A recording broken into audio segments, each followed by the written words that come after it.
به نام خدا.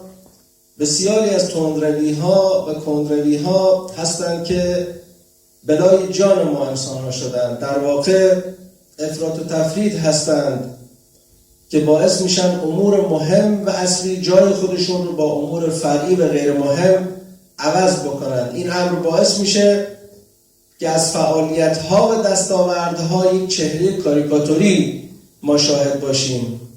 لذا بهتر اونه که تعادل رو برگزینیم و امری برای مقابله با افراط و تفرید بهتر از پرهیز از تندروی و کندروی نیست.